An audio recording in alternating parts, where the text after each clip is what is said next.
ফিরহাদ হাকিম, তোমার ওই বাঘের বাচ্চা, তোমার ওই শিয়ালের বাচ্চা, ওই বাঘের বাচ্চা আজকে পার্টি অফিসে বসে অশ্রু ঝড়ে নয়নে ভরে গেছে। একটা চোর, যার মেয়ে রাস্তায় বেরোলে বলে চোরের মেয়ে, চোরের মেয়ে।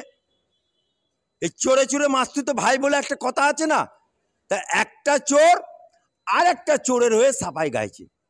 আরে কলকাতা পুরসভার যে মেয়র, যে চেয়ারে সুভাষচন্দ্র বোস বসেছে, সেই চেয়ারে, যে চেয়ারে চিত্তরঞ্জনের মতো মানুষ বসে, সেই চেয়ারে ফিরহাদ হাকিম, যে কিনা একটা ড্রেনে জল নিকাশির ব্যবস্থা সঠিক করতে পারে না, এই এলাকায় এই চেয়ারম্যানের আমলে যার মেয়ে বলছে আমি বাইরে বেরোলে আমাকে চোরের মেয়ে, চোরের মেয়ে বলছে, সেই মেয়ের কাছ থেকে সেই কলকাতা কর্পোরেশন এতদিন ঘুমোয়। কে করেছে?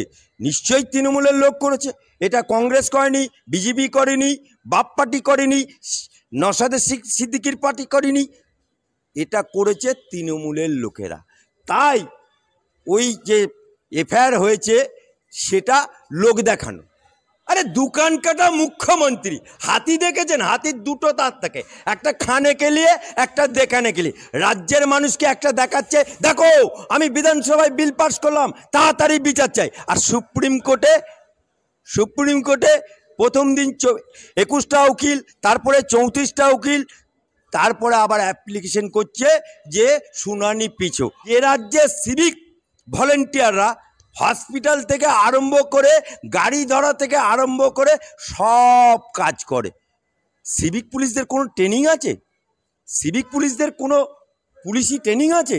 তাদেরকে দিয়ে সব, তারাই পুলিশ অফিসার, তারাই এফআইআর লিখছে, তারাই চার্জশিট লিখছে। তো টন টন কিলো কিলো জল ছাড়া হয়েছে, কুইন্টাল কুইন্টাল জল ছড়া।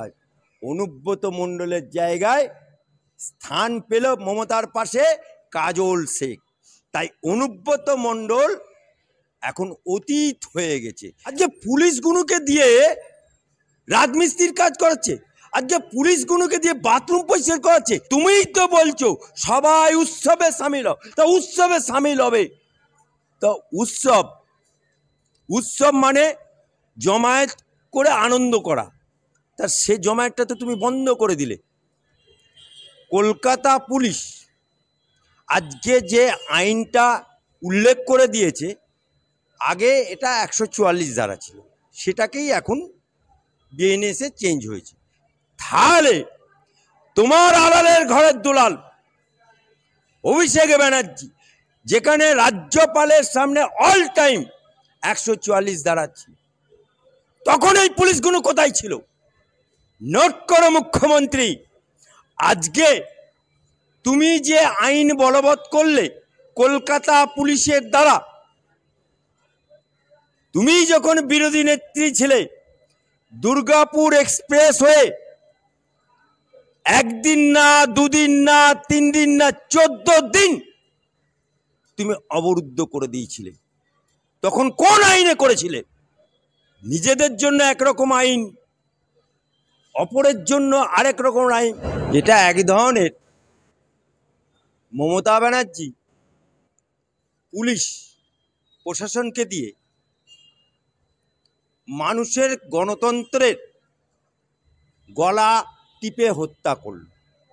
হ্যাঁ, তুমি যখন সংবিধান হাতে করে বামপন্থের আমলে এই বিধানসভা ভেঙে চুরমার করে দিয়েছিলে, সংবিধান হাতে করে, কোন আইনে করেছিলে?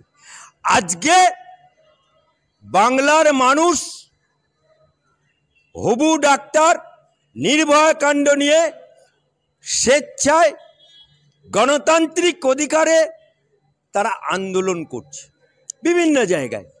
কোনো রাজনীতি নেই, কোনো গোষ্ঠী নেই, শুধুমাত্র নির্ভয়া কাণ্ডের we want justice, we demand justice এই আওয়াজ তুলেছে।